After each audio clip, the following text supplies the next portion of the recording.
बहुपद के पहले चैप्टर का कुछ सवाल। इस तरह से ही एनसीईआरटी में भी सवाल पूछे जाएंगे। आप लोग इन सवालों को लगाकर जरूर एनसीईआरटी के सवालों को लगाइए, और यदि आपको उसमें जो क्वेश्चन ना आए please comment this comment box which कि आपको कौन सा क्वेश्चन नहीं आया। तो पहला क्वेश्चन है कि निम्नलिखित बहुपदों में से प्रत्येक बहुपद की घात डिग्री बताइए।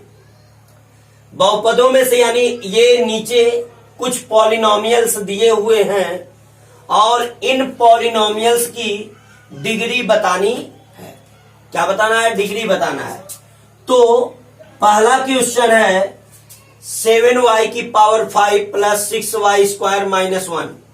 चूंकि इसके पूरे के बटे में कोई चर राशि नहीं है, अतः इसकी सबसे बड़ी घात ही इस बहुपद की क्या है? घात है। अतः इसकी घात कितनी है? इसकी घात 5 है। इसकी घात कितनी है? 5 है। दूसरा सवाल है y⁴ plus 3y² plus y पूरे के बटे में y, क्योंकि चर राशि की घात चर राशि है। अतः चूंकि यह पूरे के बटे में है, इसलिए इसको अलग अलग बटे में लिख सकते हैं। y⁴ प्लस y बटे में y प्लस 3y² बटे में y प्लस y बटे में y। अब y⁴ से y कट गया। चूंकि इसकी एक घात है, 4 घात में से एक घात निकल गया, तो y की 3 घात 3y प्लस किसी बराबर, चूंकि अंश में वही है जो हर में है, अतः इसी संख्या का भाग इसी में देने पर 1। अब चूंकि यह सामान्य बहुपद हो गया, अब इसकी घात क्या है? 3 है। इसी प्रकार 3x² प्लस 7x प्लस 2, इसकी सबसे बड़ी घात बहुपद की 2 है।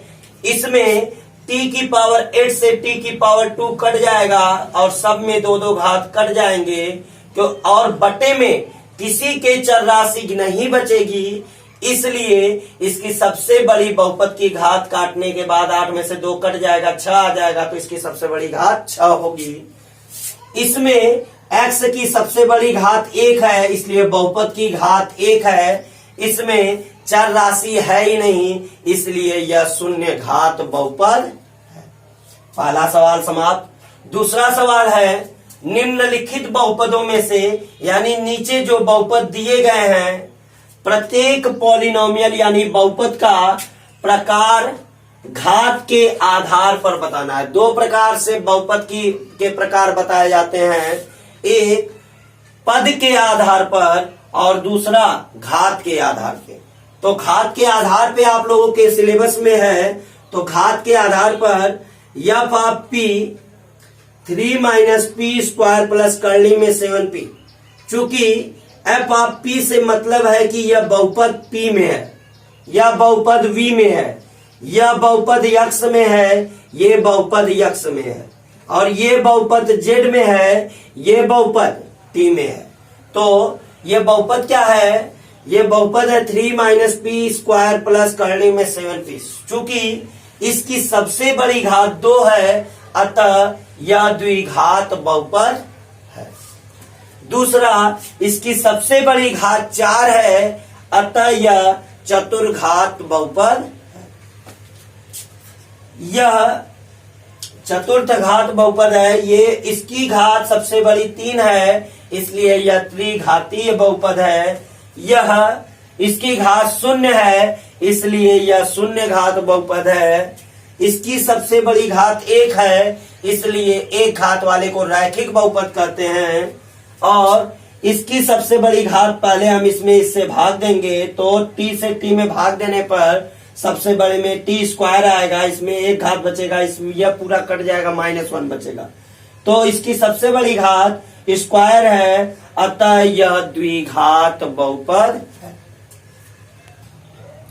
प्रश्न 3 है k के किस मान के लिए बहुपद 2x² प्लस x प्लस के का शून्यक 3 होगा।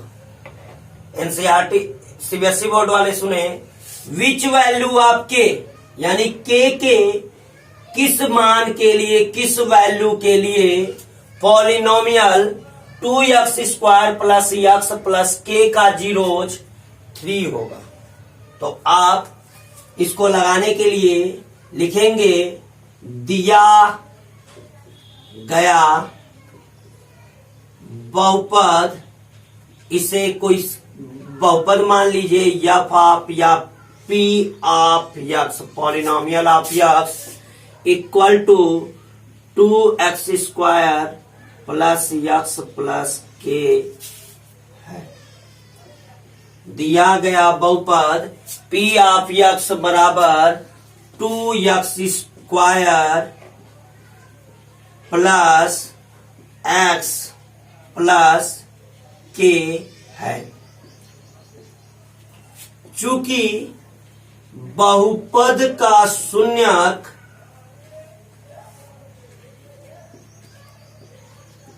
शून्यक 3 है, इसलिए P ऑफ 3 बराबर 0। क्यों?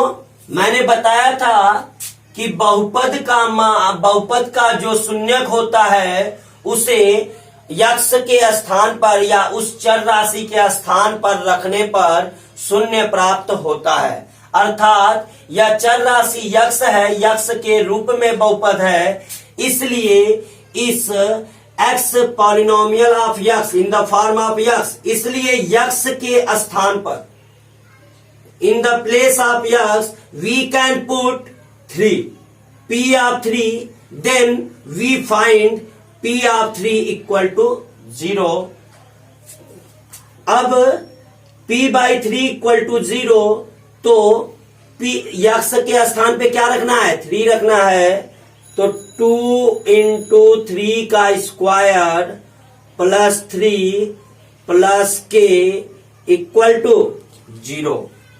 3 का स्क्वायर 9, 9 दूनी 18 प्लस 3 प्लस के इक्वल टू 0। 18 3 21 के, क्योंकि इधर प्लस में 21 है, बराबर के उधर जाएगा तो माइनस में 21, डेट्स आंसर। प्रश्न 4 है कि एक बहुपद दिया है, एक पॉलिनोमियल दिया है 3x² minus 2x plus 2m। चूंकि इसमें x² को छोड़कर 2 अचर हैं k और m, जितने हमें अचर ज्ञात करने होंगे उतने ही हमारे पास शून्यक होंगे। हमारे पास कितने अचर हैं? k और m, तो हमारे पास शून्यक भी 2 और 3 है। हमारे पास 2 जीरोज हैं 2 and 3, देन तब हमें k तथा m का मान ज्ञात करना है, यानी find the value of k and m। अब इसके लिए हम हल कर रहे हैं सवाल को।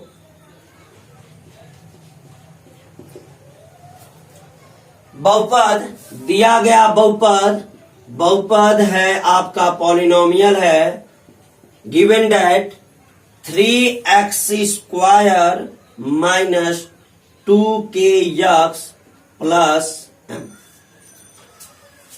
चूंकि बहुपद के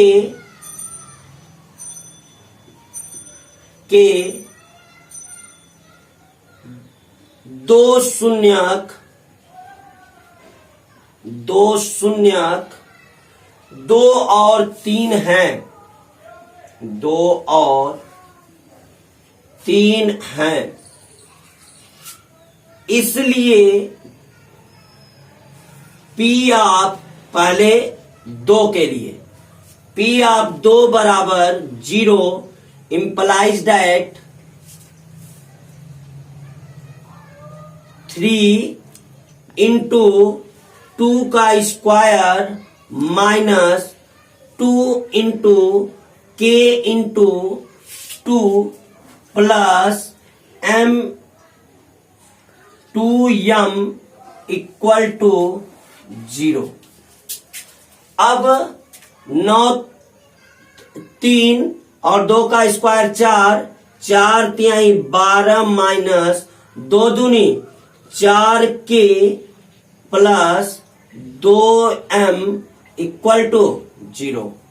अब क्या हो जाएगा, 2m 4 के को बराबर के उधर लेकर जाएं तो 12 बराबर 4 के इधर आ गया तो 4 के माइनस 2m। इसे हम इस प्रकार भी लिख सकते हैं, इसको इधर लिख सकते हैं, इसको इधर लिख सकते हैं, तो 4 के minus 2m equal to 12, equation 1। इसी प्रकार अभी तो हमने केवल 2 के लिए निकाला, 3 के लिए P of 3 equal to 0 implies that 3 into 3 का square minus 2k into 3 plus 2m equal to 0। अब 3 का स्क्वायर 9, 9 3 जा 27 माइनस 3 2 जा 6k plus 2m equal to 0। अब क्या हो जाएगा, 6k और 2m उधर जाएगा और उधर वाले को इधर लिख दे रहे हैं, इधर वाले को उधर लिख दे रहे हैं, तो 6k minus 2m equal to 27। पहले मैंने क्या किया, इसको बराबर के इधर किया, 6k माइनस में है प्लस में, ये प्लस में है माइनस में, और ये जैसे का तैसा है प्लस में। फिर मैंने इधर वाले को इधर लिख दिया और इधर वाले को इधर लिख दिया, इससे कोई फर्क नहीं पड़ेगा। ये हो गया इक्वेशन 2। अब समीकरण हल करना हमें पता है। सर्वप्रथम हम जिनको हल करना है उनके मानों को, उनके गुणांकों को देखते हैं कि क्या वह बराबर हैं। तो यहाँ पे 2m और 2m बराबर हैं। फिर हम चिन्हों को देखते हैं कि चिन्ह कैसे हैं। चिन्ह दोनों के माइनस हैं, अतः जब चिन्ह एक जैसा रहता है तो घटाते हैं, जब चिन्ह अलग अलग रहता है तो जोड़ते हैं।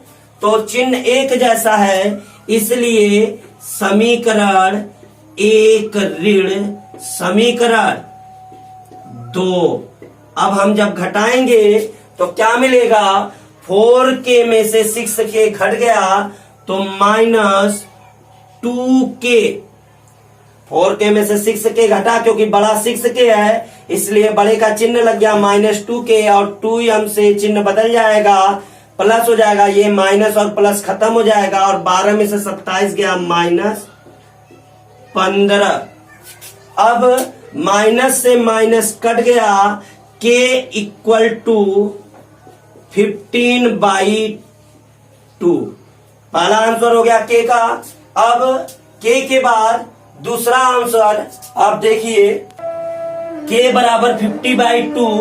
अब k का मान किसी भी इक्वेशन में रख दीजिए, चाहे इक्वेशन 1 में रखिए चाहे इक्वेशन 2 में। k का मान समीकरण का मतलब इक्वेशन 1 में रखने पर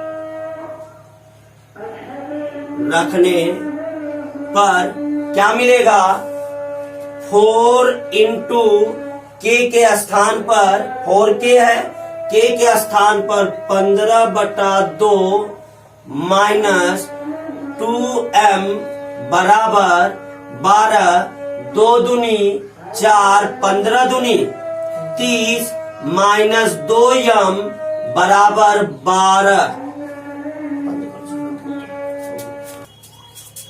अब 30 माइनस 2m बराबर 12, तो माइनस 2m बराबर 12 माइनस 30, तो माइनस 2m बराबर 12 में से 30 गया माइनस 18, माइनस से माइनस कट गया तो m बराबर 18/2 अर्थात 9, यानी m इक्वल टू 9। That's दिए गए चित्र मतलब फिगर में y equal to P of x, यानी यह सभी पी ऑफ यक्स हैं, सभी पी ऑफ यक्स हैं, और इनका ग्राफ दिया गया है जहां पी ऑफ यक्स एक बहुपद है। चूंकि यह यक्स के रूप में बहुपद है, अतः इनके जितने भी शून्यक होंगे वह केवल एक्स अक्ष को काटेंगे, न कि वाई अक्ष को। इसलिए हम इनके जीरोज के नंबर ऑफ जीरोज ज्ञात करना है, तो हम देखते हैं कि यक्स अक्ष को देखो, यह कहीं पर भी नहीं काटा है, यक्स अक्ष एकदम कहीं कट नहीं किया इस ग्राफ ने कहीं कट नहीं किया है, इसलिए इसका शून्यक 0 है। इस ग्राफ ने 1 1 2 3 4 एंड 5 प्लेस पर कट किया है एक्स एक्सिस को, इसलिए इसके 5 शून्यक हैं, इसके 1 2 3 और 4 शून्यक हैं, इसके 1 और 2 शून्यक हैं। अब शून्यक यानी यदि किसी भी पी ऑफ यक्स के शून्यक को ज्ञात करना है तो यक्स अक्ष पे कटान बिंदु ही उसका शून्यक होता है, लेकिन यदि कोई भी ग्राफ यक्स अक्ष को छूता हुआ निकल जाए तो उसका एक ही शून्यक होता है, लेकिन ये 2 शून्यक के बराबर होता है, क्योंकि इनके दोनों शून्यक समान होते हैं, इसलिए इसे एक शून्यक ही माना जाता है। देखिए इसमें गलती हो गई, 1 2 3 जगह काटा है, इसलिए इसका शून्यक 3 है, इसको देख लीजिएगा। सेव कर दो।